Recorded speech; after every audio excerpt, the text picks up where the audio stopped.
course, my dad thought the world and all of my grandfather. And there's little stories that I think of that really kind of shaped my life. And one of them that I have to tell real quickly is about my dad, which was, of course, he was European, and he was down in the field.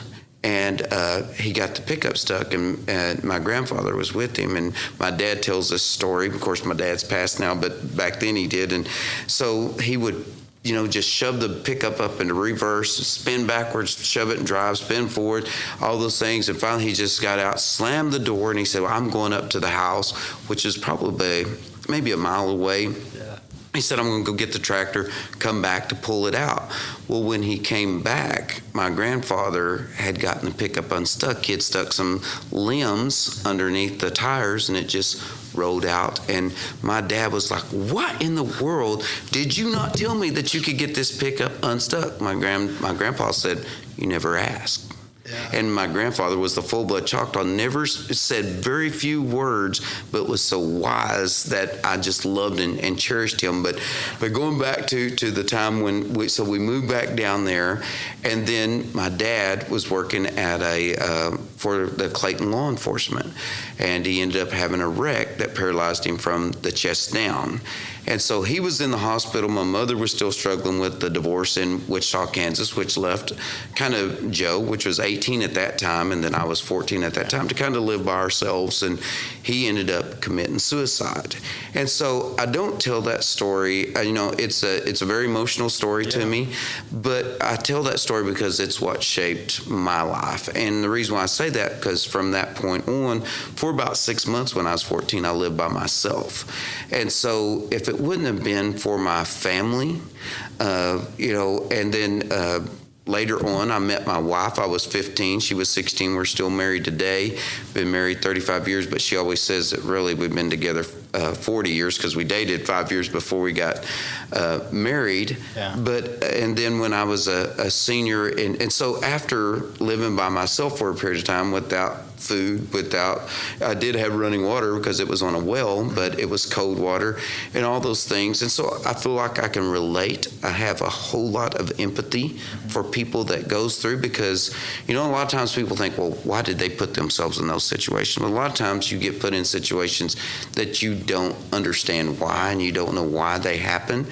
And so that part, and then all of the people that helped me. I had cousins that let me live with them. I had a family by the name of the Holtz that took me and let me live with them for a period of time. My wife's family, even though I was not married to her at that time, let me move in with them when I was a junior. And thank God that by the time I was a senior, and I go back to people helping me, D. King owned a grocery store. And of course, you don't think about those things at the time.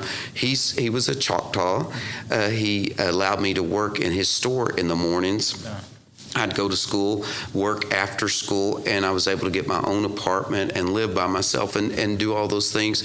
And then when I was a senior in high school, I accepted Jesus as my Lord and Savior. My old pastor from when I was a kid showed up at the parking lot, and he said, I said, what are you doing here, Brother Bob? I hadn't seen you since I was like 10 years old. And he said, I'm here to check on your spiritual life. Your father had called me. My dad was in the hospital in Memphis, Tennessee at the time. And so I remember that very clearly. And my point with all of that story, though, is if you really want to know what drives and makes me tick, it's because of those years of, I can remember, she wasn't my mother-in-law at the time, but I remember going up to her. Is the second time, you have to realize I grew up in a family, Choctaws are very stoic.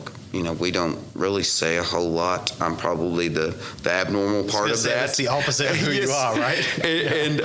But a part of that is because I felt like I had to grow into part of that. And so, but the second time that I met her, I went and picked up Angie, my wife, for a date, was she gave me a hug. And I remember just going, what is this lady doing to me? I remember almost leaning back because I just didn't feel comfortable because we didn't do those things. But they helped shape my in-laws helped shape my life a lot too, because they were the loving, caring, loud, boisterous, just talk and have a good time and just express their emotions and tell whatever's on their sleeve, they just tell it. Not us. We just sat back and whatever kind of came your way, you just dealt with it in your own way and moved on. And so all of those things I feel like help me be the leader that I am today, which is I'd like to think that I'm very caring, empathetic. I can fit in their shoes. Mm-hmm. You're never better than anybody else. People ask me, why do I still live in Clayton, Oklahoma? It's very rural. And it's because I'm Gary there. It's yes, I can say I'm the chief. I'm the 47th chief of the Choctaw Nation. We have 12,000 employees, all those things. But at the end of the day, when I go back home, I get to be that person that's just a good friend, mm-hmm. a good neighbor. And so all of those things, I think, hopefully keep me grounded from being humble to and being that empathy and going back. I know this is probably for me it means a lot, but I think about when they asked Jesus,